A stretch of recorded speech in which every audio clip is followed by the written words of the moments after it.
Good afternoon and welcome to the fourth of six virtual town hall events sponsored by the Center for Sports Communication and Media in the Moody College of Communication at the University of Texas at Austin. I'm Mike Butterworth, director of the center. It's my pleasure to welcome you and also to welcome our guests to today's panel called Pandemic Politics on the Playing Field.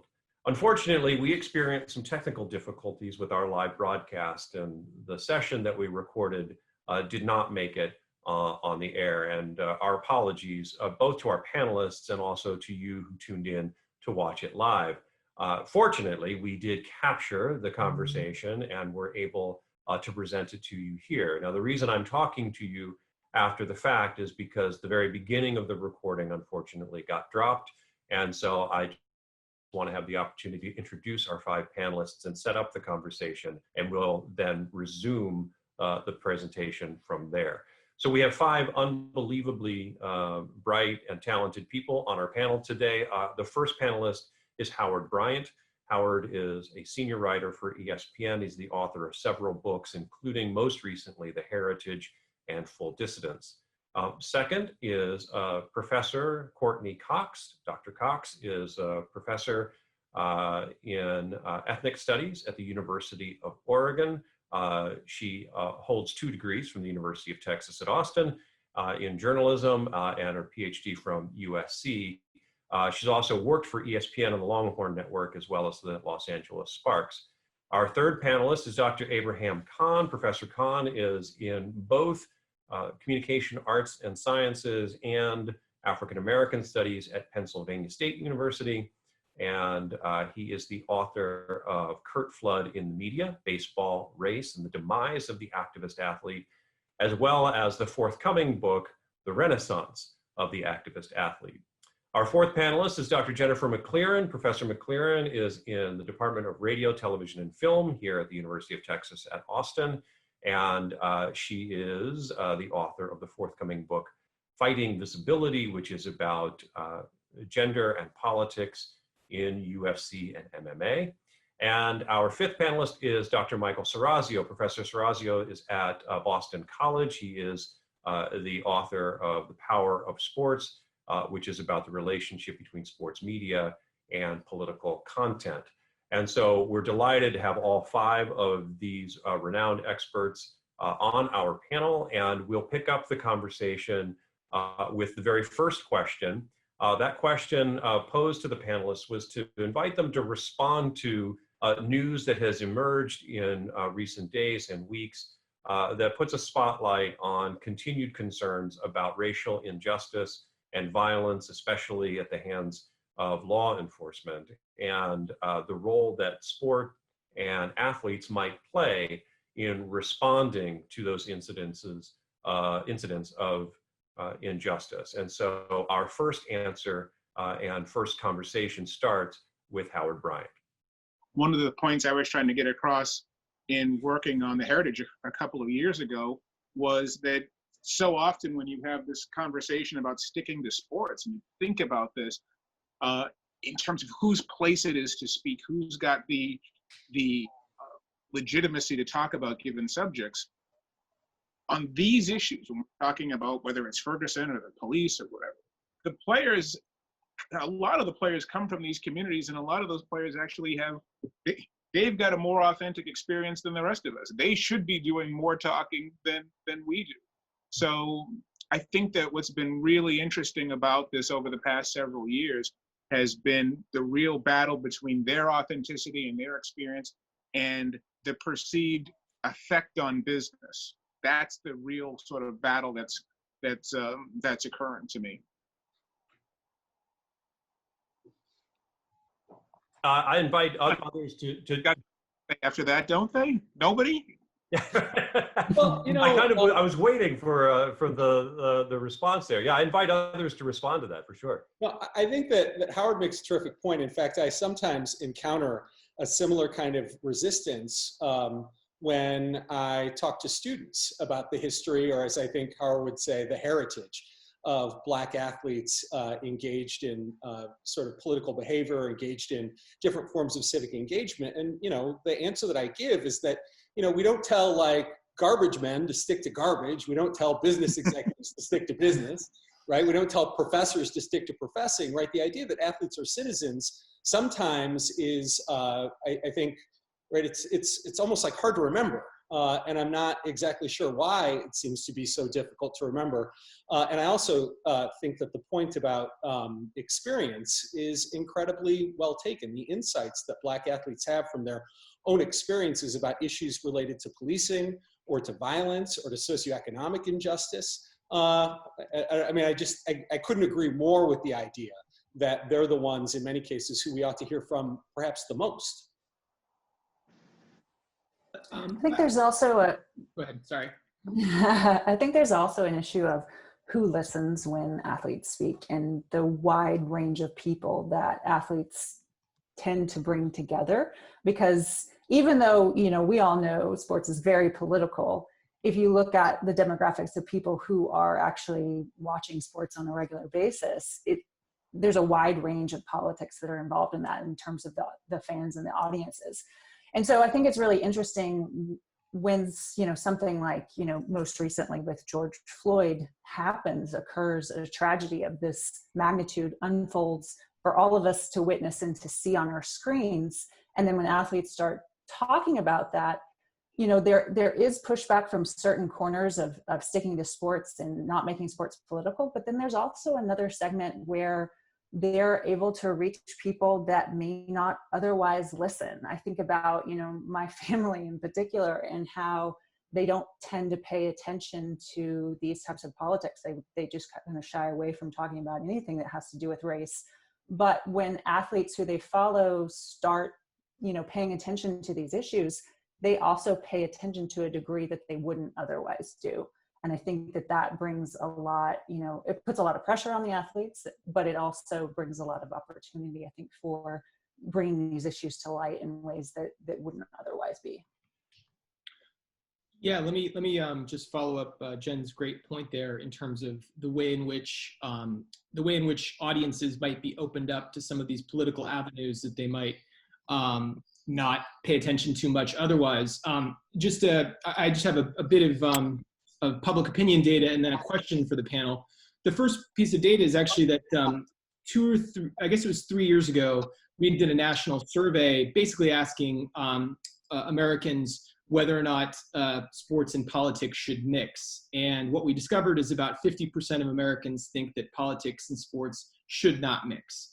About 20% thought that they should mix, and then there was about a third who neither agreed nor disagreed with the question. Now, my own personal bias, and I suspect most people on the panel find that a kind of willful naivete, but nonetheless, there is, I think, documented resistance among fans, at least in terms of the public opinion snapshot. The question I would have is, at this particular moment where you've had these incidents, not just George Floyd, but Ahmaud Arbery and so on, is the absence of sports right now possibly precluding the opportunity for athletes to put it more on a public agenda? In other words, I think that if seasons were going along as they normally were, and this terrible pandemic had not hit us, I have to believe that there would be more visible activism because sports themselves would be more visible. And so I wonder whether any folks have any thoughts on that. I feel like for me, I'm just kind of culling together what everyone else has said, but I kind of start from the place and just my own feeling, the feeling that I'm kind of sensing from other folks that like Black people are just tired. You know, some of it is thinking about the fact that, you know, just since we've been in this pandemic, we've grappled with the fact that we can't go for a run, we can't go watch birds, we can't do anything without the threat of state violence, right? Whether it's inflicted by a bystander calling the cops on us or by the cops showing up. So I think for me, I'm starting from the point of, you know, kind of trying to give grace to myself and other people that are feeling that exhaustion. Under a pandemic, there's this feeling of, even if you don't go outside, Brianna was in her house, right? The idea that, you know, you can be in your house asleep, there's this feeling that exhaustion, I think, is setting in for a lot of folks that is either kind of like, you know, the idea that I think about in terms of like Black athletes are tired too, right? And so this idea of both citizenship community identity kind of revolving there, I think about that in terms of like someone like LeBron who, you know, has that I'm going to say like emotional labor and will to like give that, when you also have to go home and talk to your kids about that. So I think that for me, I think about like the role is, it's really difficult for me to say what someone's role or responsibility is. And I'm thinking about kind of the backlash to Michael Porter Jr.'s tweet yesterday, and thinking about what it means when we say like we want athletes to speak out. It's like, but what if they aren't speaking out the way we want them to, right? So it becomes political. I think definitely what Michael's saying is like people's response to should sports and politics mix, it becomes politics when it's something that I don't agree with, right? And so the idea we want athletes to be politically active, it's like, we don't want to know what every athlete thinks, right?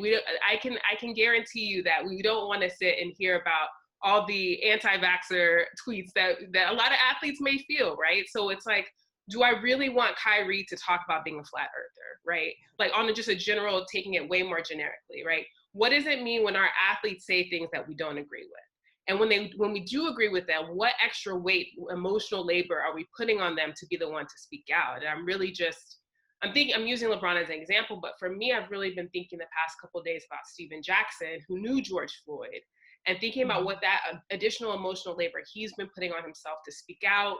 You know, he has to defend in his comments all the time. People are saying things all the time. And so I'm thinking about the extra emotional labor that we put on athletes and celebrities in general when, you know, there's this general sense of exhaustion that a lot of people feel. Yeah, I look at it from the exact opposite, Courtney, and I think where I view it is not the athlete speaking or the athlete not speaking. I think it's more of the necessity that the leagues feel to sanction and to punish. Yeah. It's, you know, Michael asked the question, and when you talked about your polling data, I listen to that type of data and I say, I really don't care. I mean, and the reason why I say that is because I would wish that the air were clean. The air is not clean. Politics are a part of sports, whether the fans want them to be a part or not. And the dynamic exists no matter how we may feel. There's no way around it, especially when you're looking at where we are right now in this pandemic and you're looking at who is on the president's committee, the reopening committee. There's nothing but sports leagues, you know, in terms of representing the NHL, the NFL. You've got NFL owners, and you've got Adam Silver, you've got commissioners, and Gary Bettman's on there as well. So they are part of this, whether we want them to be, whether that 50% has a say or whether they don't. The other part of it too is I always view it when we talk about fans and you talk about the industry, and Jennifer made a good point about who's doing the watching and who's doing the listening. I always look at it this way. Sports essentially breaks down to white owners, white coaches, white media, white season ticket buyers, black player. So you have a labor dynamic there, whether you want it to be there or not. You've got a power dynamic, no matter whether you want it to be there or not. And you also have the idea of who's doing the actual season ticket buying. These are the people that the talk radio people are talking to directly. These are the people that are considered to be the sports fan. And that's why you have that great gap between the player who is the laborer and whoever that fan base, that you know, who the group is that's actually buying the tickets, who the constituency is.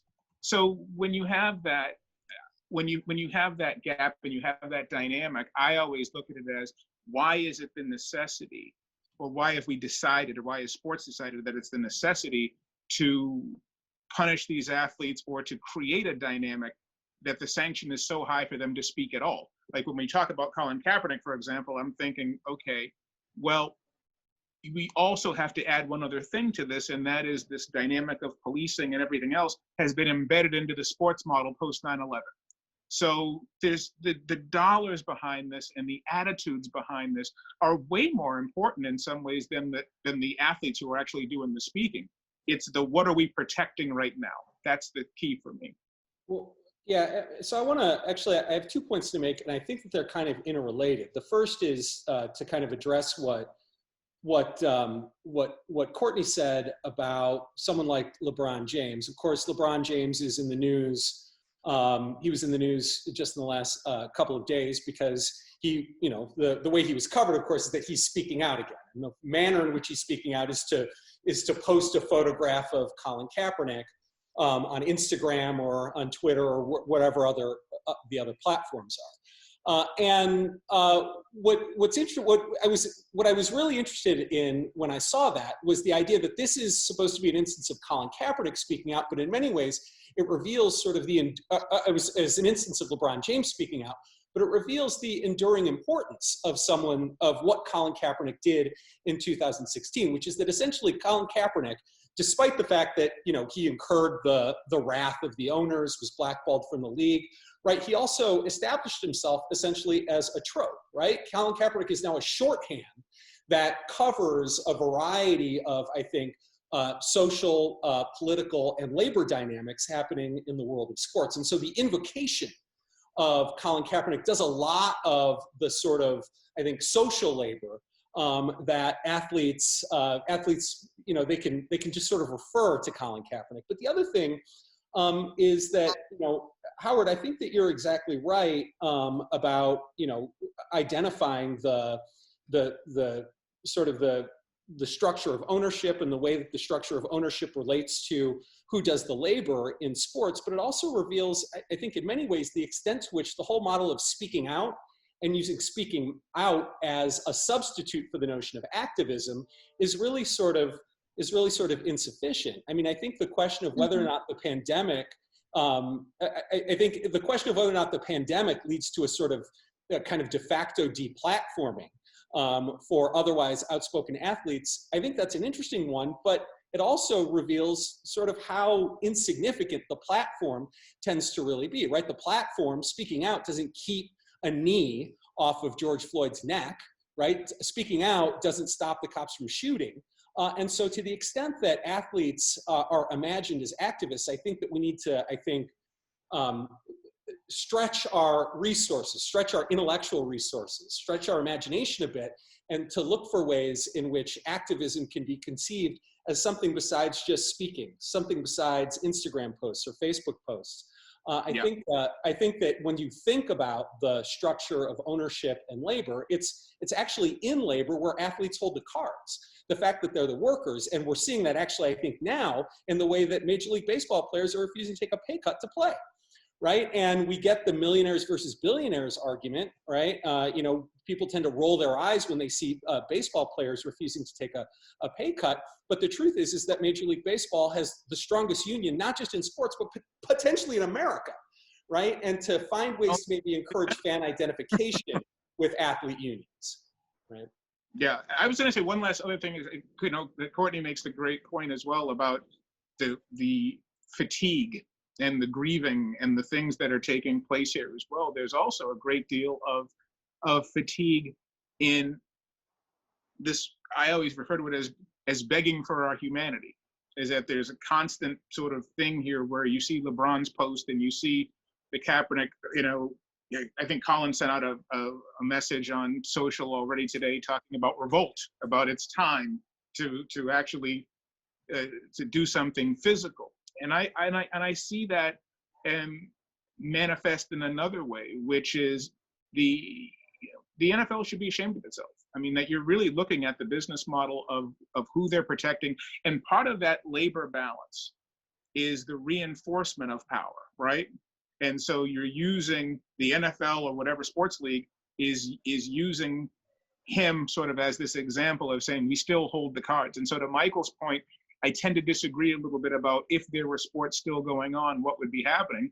Well, nothing would be happening. You'd see the same bit of protest that we saw before. But the leagues have already made it very clear what their reaction is going to be to anybody who comes out and says anything, which is why I love Maya more, really. Mm-hmm. Yeah, I want to sort of pick up a little bit too on where we've gone with this and thinking about Courtney's point about emotional labor and about fatigue and the toll it's taking on Black athletes in particular, just because of the number of Black athletes that we have in these major leagues here in the States. And thinking about too, how that the sort of bringing sports back, the push to bring sports back now, even though we're not entirely sure that this is a great idea in terms of the broader public health scene that we have in the States, but we're in the process of doing it. You can see it happening. And, you know, the people doing that labor a lot of times are Black and brown bodies. And if you think about the communities that are getting hit the hardest in terms of COVID are also disproportionately Black and brown communities. So this whole, you know, labor issue, the whole public health issue kind of all gels together in all of this, in that we are seeing, you know, if we bring sports back now, you know, it's the sports laborers who are going to be, you know, having to deal with the public health issues. And it may be the sports laborers that are also spreading this as a, you know, potentially larger public health issue as we move along, because we're not even sure where we're at in this country in terms of how well we're controlling this, or if we're even controlling it at all. So it just brings around those, you know, broader issues of labor and who is bearing the brunt of this pandemic overall. Since we're talking about labor specifically, and most of you are on college campuses, it might be a good opportunity for us to think about the differences in terms of agency that athletes have in professional sports as opposed to college sports, and what concerns you might have about the NCAA and its you know, some of the momentum toward campuses reopening.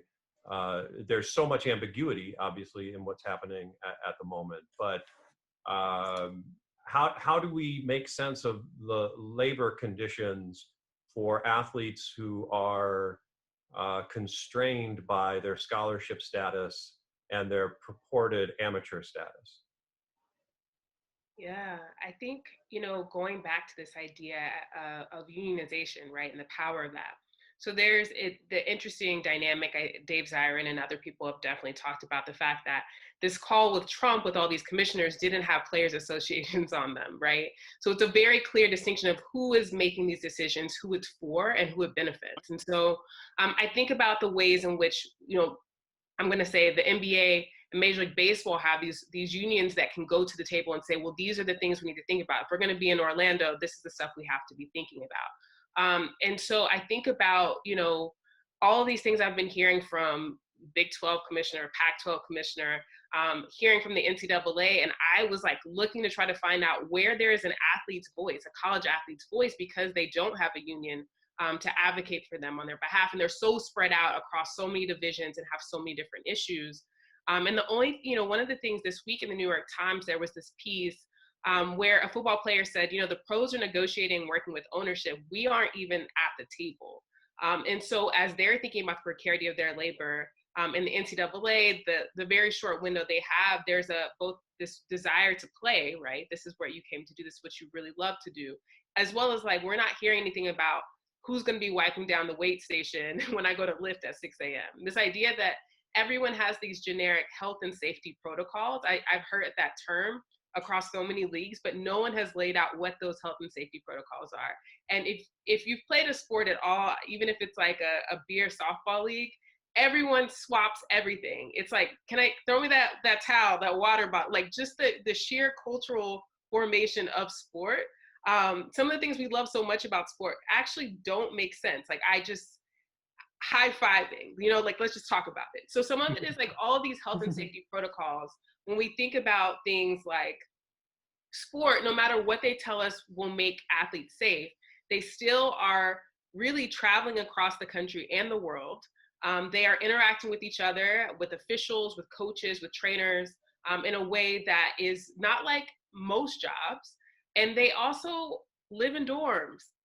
They sit in eating dining halls. Like, what are the protocols that we can say? And I say this as someone that is at an institution that swears we're going to be on campus in the fall.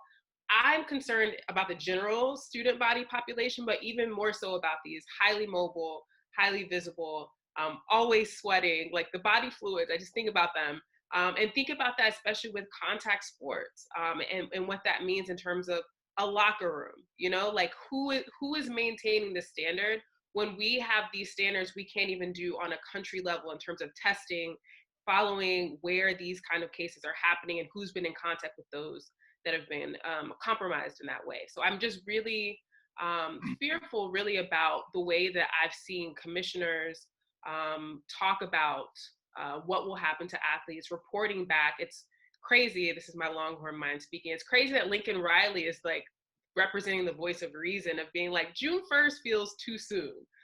This idea that there's like this, only a couple of coaches that are like, this doesn't seem safe for us or for our athletes, where everyone else is just like football, whether there's fans or not. It's like, it's not thinking about the most precarious labor that's there. And for me, I also think about stadium construction right now. It's also a huge thing, thinking about SoFi and Inglewood and Allegiant and Vegas, and thinking about the fact that there have been, you know, people that have gotten COVID at these stadium construction sites, and everyone's set on having the NFL in the fall. So I just think about kind of like people that are the most precarious in terms of their labor, whether they work in stadiums, whether it's folks that won't be returning because they work in concessions and there will be games played without fans.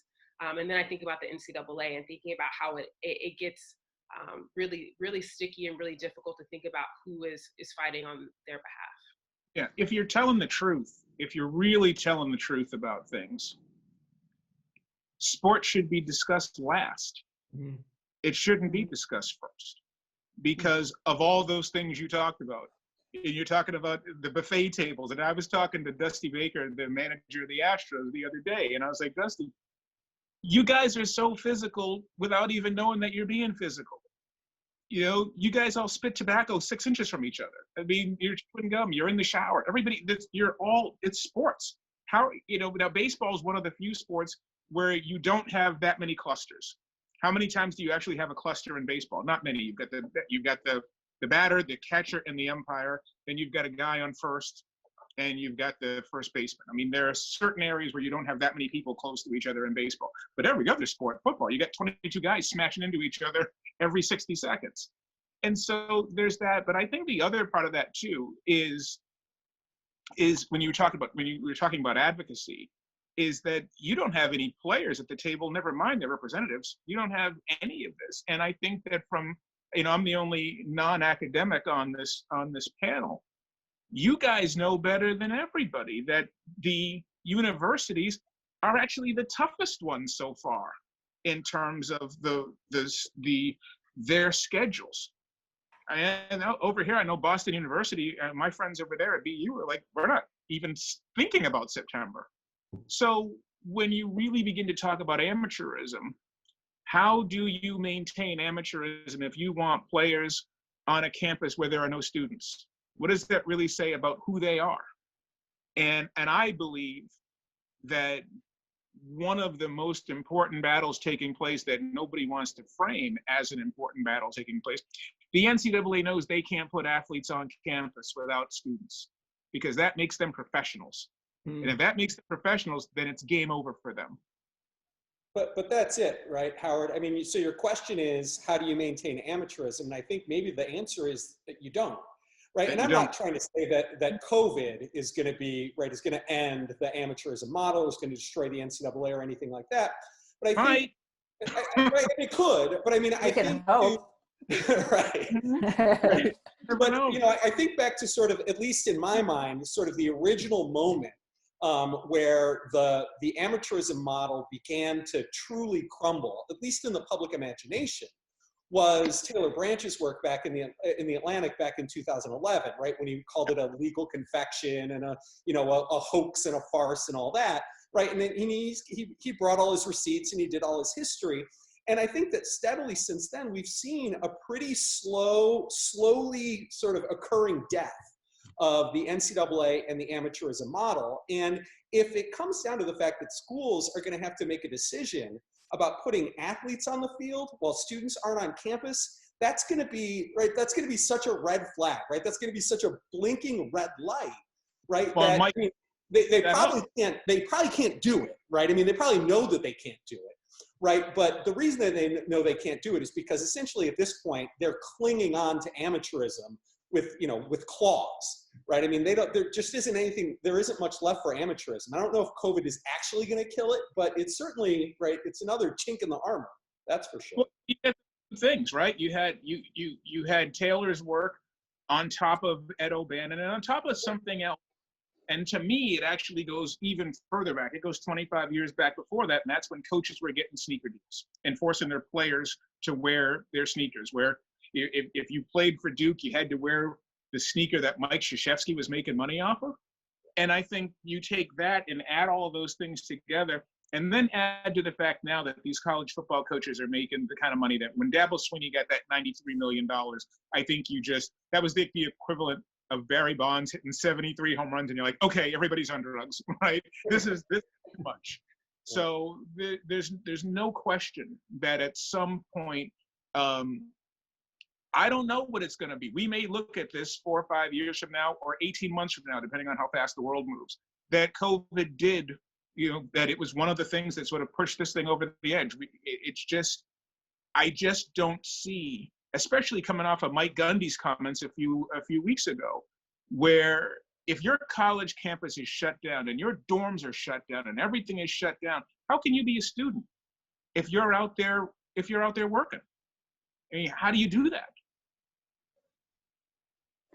I also want to sort of, while I'm hopeful too that we could get rid of amateurism, I also am skeptical that, we're currently in a moment where we're not a very pro-labor country. We're a very anti-labor country. And I work on the UFC in particular, which is, a very new sports organization compared to, the rest of the ones that we look at. It's only been around for about 25 years. And their model is independent contracting. And so they don't have, there's no union. These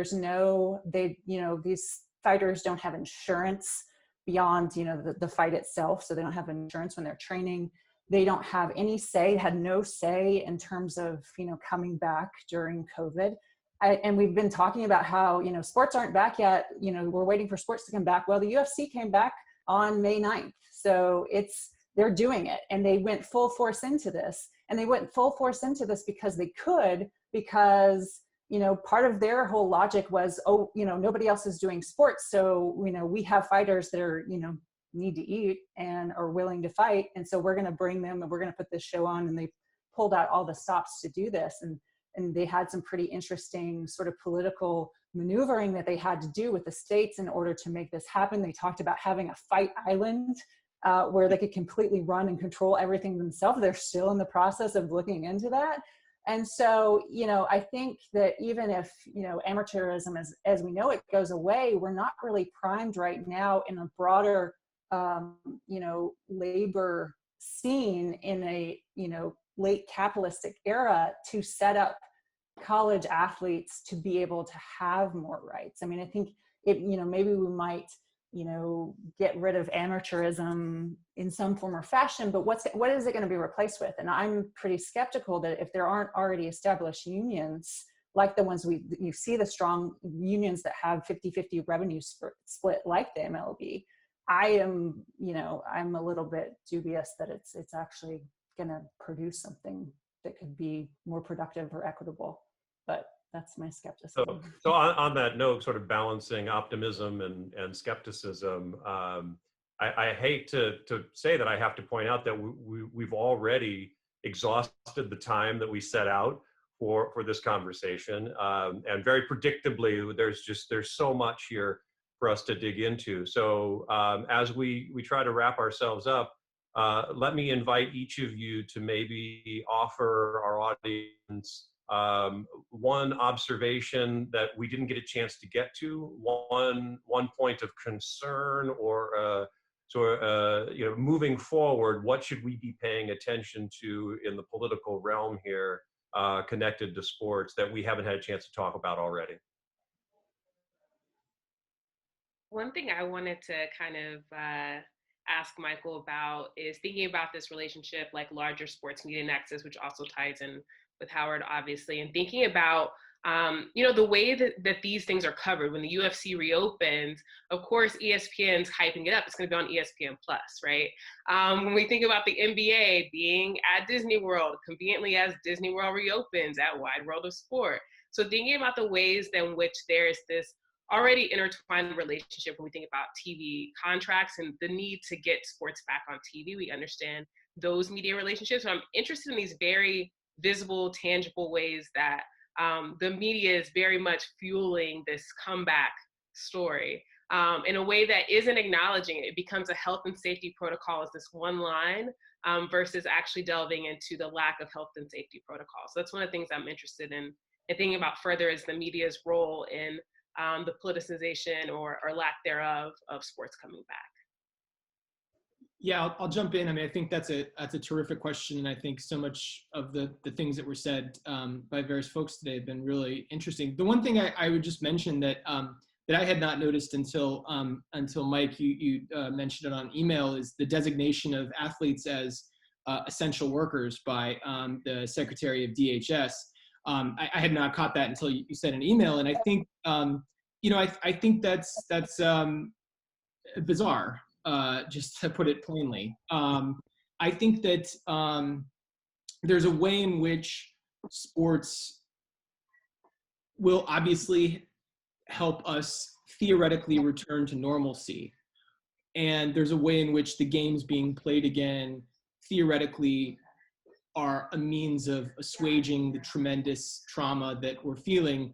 But the reality is on some level that is going to be a spectacle that's going to cover up for the errors that government has made in handling the pandemic itself. And so I think there's some ambivalence in the very thing that provides a balm is also somewhat of an opiate in that regard.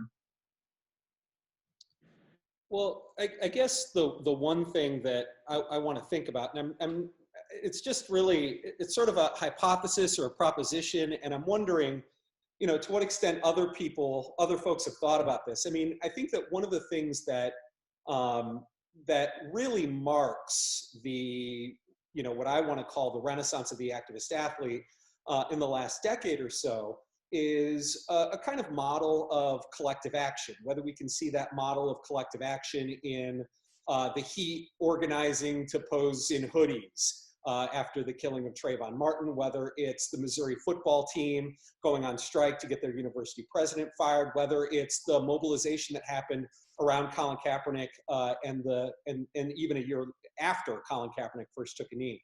So what we're seeing, I think, among athletes is a form of collective action.